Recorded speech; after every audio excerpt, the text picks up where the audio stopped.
இப்போ ஓட்டர்ஸ் லிஸ்ட்டை மறுபடி எடுத்துகிட்டு இருக்கிறாங்க பீகாரில் அப்படின்னு சொல்கிறது தான் பெரிய டாக்காக போயிட்டுருக்கு. ஏன் இது பெரிய டாக்காக இருக்குது அப்படின்னு பார்த்தீங்கன்னா, வெளி மாநிலத்திலேருந்து நம்ம ஊரில் நிறைய லேபர்ஸ் வேலை பார்த்துட்ருக்காங்க. அவங்க வரக்கூடாது அப்படின்றதெல்லாம் நம்மளுடைய எண்ணம் கிடையாது. வேலை பார்த்துட்டு அவங்களுடைய ஊருக்கு போய் அவங்க ஓட்டு போட்டாங்கன்னா அவங்களுடைய பாலிடிக்ஸுக்கு அது உதவியாக இருக்கும். ஏன்னா நம்ம ஊரில் இருக்க பிரச்சனைகள், லோக்கலில் இருக்க பாலிடிக்ஸ் இதெல்லாம் அவங்களுக்கு தெரியாது. அவங்களுக்கு தெரிஞ்சதெல்லாம் கட்சியோட சின்னம் மட்டும்தான். இப்போ நம்மெல்லாம் ஒரு காலத்தில் ரெட்டை இல்லை உதயசூரியன் போட்டே அப்படின்னு போட்டாங்கல்ல, அந்த மாதிரி ஒரு வேலை இந்த இடத்துல ஓட்டுகள் பிரதிபலிக்குமோ அப்படின்ற ஒரு அச்சம் இருக்குது. அதனால தான் எல்லாருமே இதில் ரொம்ப கான்ஷியஸாக இருக்காங்க. வேறு ஒன்றுமே கிடையாது. யாரும் வரக்கூடாது போகக்கூடாதுன்ற சண்டைக்கு போகிறது கிடையாது. பின்னாடி இருக்க அர்த்தம் அதான். அதை ஃபஸ்ட்டு நம்ம பேஸில் என்ன புரிஞ்சுக்கணும். அவங்க மேலே உள்ள ஒரு காழ்ப்புணர்ச்சியில் நம்ம பேசுகிறோம் அப்படி கிடையாது. இது பொலிட்டிக்கலாகவே ஒரு மாற்றத்தை கொண்டு வந்துடும். நம்ம எதிர்பார்க்காத, நம்ம விரும்பாத ஒரு மாற்றத்தை கொண்டு வந்துருச்சுன்னா பிரச்சனை ஆயிடும் அப்படிங்கிறது தான் எல்லாருடைய அச்சமாகவும் இருக்குது. எல்லா பொலிட்டிக்கல் பார்ட்டிஸும் அதை பற்றி தான் பேசிகிட்டு இருக்காங்க. இப்போ ஒருத்தர் கூட அதை பற்றி தான் பேசுகிறாரு. யார் அவர்? நாம் தமிழர் கட்சியின் முதன்மை ஒருங்கிணைப்பாளர் சீமான் அவர்கள். அவர் தான்.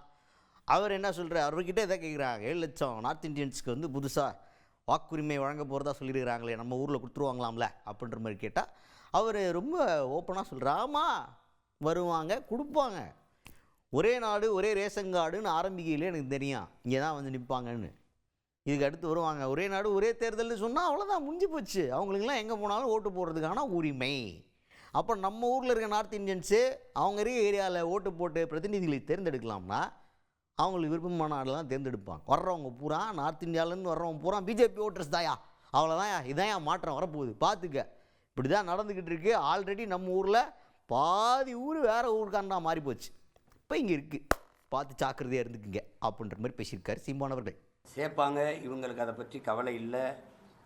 வட இந்தியர்கள் வருவதில் என்ன தவறுன்னு ஐயா வேலுமணி சொல்கிறாப்புல, அது கொடுக்கறது ஒன்றும் தப்பு இல்லைன்றாரு. திமுக அதை பற்றி பேசாது. திமுக வட இந்தியர்களின் வாக்கை வாங்கிறதுக்கு என்ன செய்ய வேண்டும்னு சொல்லி எழுதிக்கிட்டு பேசிக்கிட்டு சிந்திச்சுட்டு இருக்காங்க. அவங்க கேட்க மாட்டாங்க. திராவிடர்கள் யாருன்னு உங்களுக்கு தெரியும். அவன் போக சொல்ல மாட்டான். இது என் நாடு என் நிலம்னு அவன் பேச மாட்டான். என் மொழி என் மக்கள்னு பேச மாட்டான். என் நிலம் என் வளம்னு அவர்கள் பேச மாட்டார்கள். பன்னெடுங்காலமாக வழிதாங்கி வழிதாங்கி வந்த இனத்தின் பிள்ளைகள் எங்களுக்கு தான் தெரியும். இந்த தலைமுறை பிள்ளைகளுக்கு இமய வரை இருந்த நான் எப்படி இங்கே காலடியில் கொடுக்குன்னு. சரி, நான் இருந்தேன்னு சொல்கிறது பெருமைக்கு. அரசியல் அறிவாசன் அண்ணல் அம்பேத்கரே சொல்கிறார். அதை மறுக்கிறீங்களா? தெற்காசிய முழுமைக்கும் பரவி வாழ்ந்தவன் தமிழன் தான் என்று ஹார்வர்ட் பல்கலைக்கழக பேராசிரியர் டோனி ஜோசப்பும் ரிச்சர்ட் மார்ட்டினும் ஆய்வு கட்டுரையை எழுதி வெளியிட்டிருக்காங்களே, அதை யாராவது மறுக்கிறீங்களா?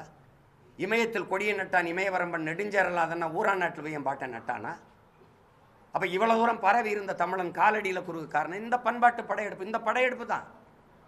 நீ மெதுவாக இந்திக்காரனை திணிச்சு, மெதுவாக இந்தியை திணிச்சு, இது இந்தி பேசுகிற இன்னொரு மாநிலமாக அபகரிச்சிக்கிட்டு இருக்க.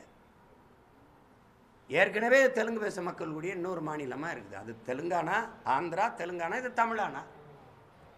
இன்னும் கொஞ்சம் நாளாக அவன் வருவான். 1.5 கோடி வந்துட்டான். நீ கொஞ்சம் கொஞ்சமாக இது தவறில்லைன்னா அவனுக்கு வாக்குரிமை கொடுத்துட்டீங்கன்னா இந்த நாட்டினுடைய, தமிழ்நாட்டினுடைய, இந்த நிலத்தினுடைய அரசியலையும் அதிகாரத்தையும் அவன் தீர்மானிப்பான். இப்போவே பெருந்துறையில் எங்கால் நிறுத்த வெல்ல முடியாது. கோவை தெற்கில் அவன் ஓட்டு போட்டால் தான் வெல்ல முடியும். அப்போ அவன் எழுதி வச்சுக்கிறங்க, அவன் முழுக்க பிஜேபி ஓட்டர்ஸ் தான்.